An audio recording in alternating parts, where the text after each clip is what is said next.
hoàn cảnh mẹ đồ mẹ khi ngó sự phải tranh mình sự khởi năng khởi cột còn năng khởi cột sự khởi năng khúc khẩu này có năng khúc khẩu sự khởi năng trắng súng này có năng trắng súng sự khởi chúc họ này có lạiอยู่với cả khao yam năng cản tra này anh bảy được cho này đẹp khoan bảyกับbảy trăng trời này có này cũng khoan khao yam bảy hoa miêu hăng cỏ nó được cho này chúc họ có lấy năng họ còn lại năng trắng súng còn lại tâm tôi chăm đẹp đẹp đi ngam ngam hay mình tâm này mạnh anh cậu tâm này sòng bạc sang thuộc giao hư này hiu đuôi răng đuôi khẩu đuôi con đuôi lì vậy vậy này mi lòng khăm sợ nên là có mi lòng khăm sợ vậy này có sợ hơn nữa nên mình thiên nhập nèก็มีลองจิตเสือข้องเสือหนึ่งอันนี่ก็ มันกระจับอันนั้นติ๊กอย่าไปอะไรมีลองยูยิงอันเขาเมตัวอะไรอ๋ออันนี้เข้มเอาเพราะว่า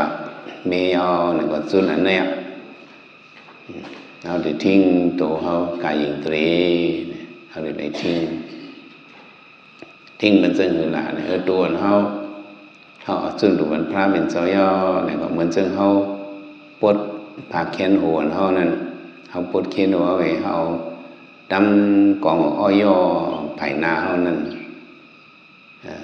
ห่างมันดำอ้อยนั่นไงก็ต่อถึงนาหลิงพอเต็มก็ให้เป็นอ้อยซึ่งนั่นแกอย่าไปกัดจันก็เลยอย่าไปกัดเตือก็แล้วมันเราไว้ใส่ซึ่งนั้นอันนี้บอกว่าหัง บอกว่าเขามีอธิษฐานเขาเหตุการณ์หนึ่งอันเนี่ยเขาติดเลยมีอธิษฐานเพราะมีอธิษฐานนั้นมันเหมือนซึ่งเขาเฮ็ดโซนเฮ็ดหึบฝึกหมอกฝึกหมักฝึกไว้พักก่อนสักวันจะใน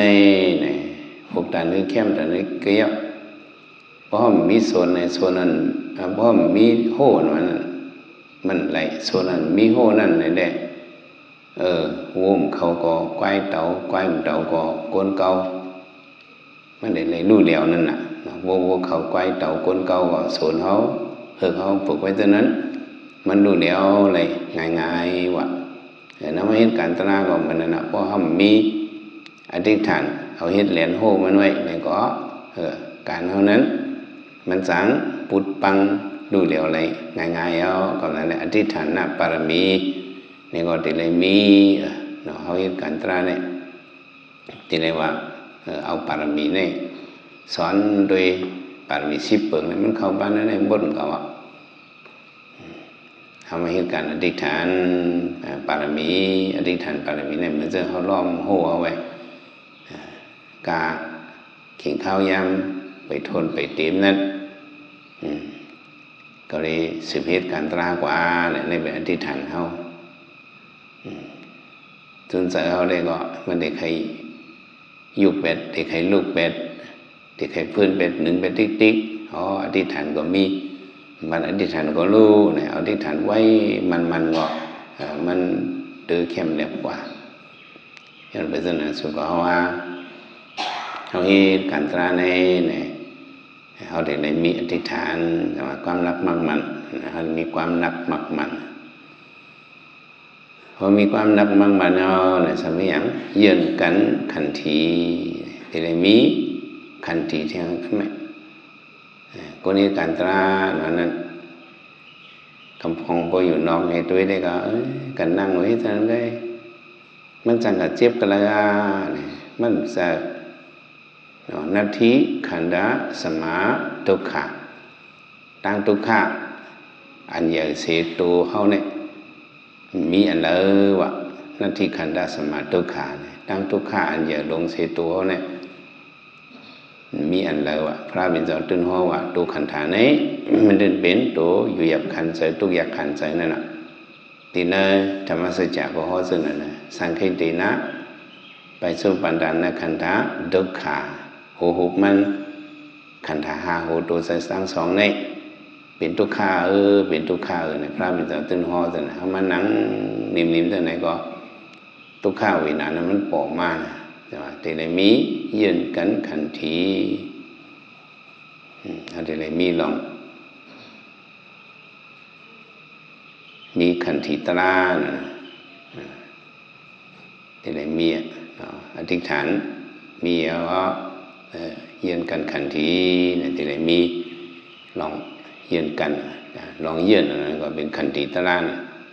อธิษฐานก็มีขันธ์ก็ได้เลยป้าซ้อมมาเหตุการตระวิปัสสนาหน่อยนั้นชื่อว่าเป็นภาวนาเมียวเหลียวกุ้ยฐานหน้าก็เข้าป้าศีลก็เข้าป้านิคมะก็เข้าป้าปัญญาก็เข้าป้าวิริยะก็เข้าป้าขันธ์ก็เข้าป้าเสสะก็เข้าป้าเมตตาปรมีก็เข้าป้าอธิษฐานปรมีก็เข้าป้าอุเบกขาปรมีก็เข้าป้าปารมีสิบเปิงเนี่ยมันเข้ามาสมบูรณ์มีปารมีมานั่นเขาอยู่หลอกหลายๆจังไหนมันเป็นมาอะไรเขาได้เลยเฮ็ดสร้างห่างปองเอาซบแต่ว่าเยื่นเอาเลยขันธ์เอาเลยเอาซบรัดมันไหลเลยเอาตัวเขาสั่งตัวปักตัวทุกขเวนาปอมาเนี่ยเยื่อนั้นเป็นในอันไหนเนี่ยแล้วได้ตัวเขาเลยรัดให้มันฟูป้อนเอานั่นห้องเขาเลยเหตุการณ์มันปารมีมันก็เต็มมาแต่ย้อนสู้อ่อนนั้นเด้ มันเต็มไรวะย้อนสู้นั้นเด้เขาไว้สว่างเป็นเยื่ออ่านเขาใครเป็นนั่นนี่เย้าก็เขาได้เลยเหตุสังหารของหน้าการมันกว่าแต่เลยมีลองตัวนิ่มถ้าเขาได้ตัวนิ่มก็สติเนี่ยเป็นศึกมัน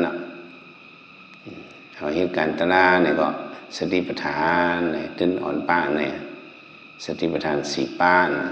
กายานุปัสสนาสติปัฏฐานเอาสติคือความไว้ติดตัวกายะเขาเนี่ยในสติตัวเขาบันเกิงบันควันให้มันนิ่มให้ได้เป็นกายอย่างตรีเนี่ยเอาสติทิ้งไว้กันย่อว่าสติเขานั้นมันได้มากก้อนติดตัวเขาก็เป็นกายานุปัสสนาสติปัฏฐานบางบอกมาสติเขาเนี่ยไม่สำคัญจับกันเลยเนี่ยเจ็บมีกันเลยเจอมีกันนั่นสติเขากับจับสติเจ็บนั่นกับจับสติเวทนานั่นนี่เป็นทางกว่าเวทนานุปัสสนาสติปัฏฐานเนี่ยมันเข้ากันนั่นเองสติตระนั้นบางแล้วมากก็สมกัดถึงกันเลยสมกัดถึงตีเจอเขาเนี่ยเอาดูเจอเขาเนี่ยไปอยู่หยาบเนาะไปขันเจอเนาะเจอเขากับสติเลยกับจับสติเจอนั่นเจอเขาเนี่ยปิวเนาะอะไรก็สติเลยกับจับสติเจอนั่นเป็นสตินุปัสสนาสติปัฏฐานกว่าอันเป็นธรรมานุปัสสนาสติปัฏฐานนั่นได้ก็ใส่สติของเขาเนี่ยมันก็จับสติสะโพตราจับสติสะโพตราเป็นลู่นั่นอันนี้เป็นสติปัฏฐานเนี่ยธรรมานุปัสสนาสติปัฏฐานเนี่ยก็เอาสะโพตราในสตะในสีวะสภาวะธรรมานั่นเอาสะโพมันโดยสะโพลู่เลี้ยวแลกหูไล่เนาะเป็นเรื่องก็กำเป็นเมี่ยวสะโพกึมกัดกึมไม่กึมคมกึมเย็นเป็นกว่าหนึ่งกำเป็นกึมเป็นเสาในความใต้หวานเนาะอารมณ์เมื่อในก็ไปหางหูมาหางเรือลมก็ได้เป็นกึมเป็นเสาไว้เนี่ยอารมณ์กำมาไม่โกโลกัดโกโลเสยกับโกโลมันอยู่สานั่นอันนี้เป็นหางละมันเป็นสะโพยุตนะเวทนาตนะดูแล้วแหลกหลายมันเตียงก่อยหายเดียวสิ่งซ้อมกันเอาได้แล้วสติอันนี้เกี่ยมให้ได้เปิดตัวสติปัฏฐานนี่เป็นสติไหน เป็นประธานมันเป็นเงามันสติไหนมันต้นด้นเดือสิปอให้การมีวาสนาตราเนี่ยโซโยกิเขามาเขาการตราอะไรมาใน2 วันเนี่ยสติไหนที่ไรมีสีไปสุกนั่งนอน สติก่อนเนี่ยเนาะสติในไรก้อนไว้กูดีกูตั้งเนาะเหตุการณ์โลกีเกี่ยว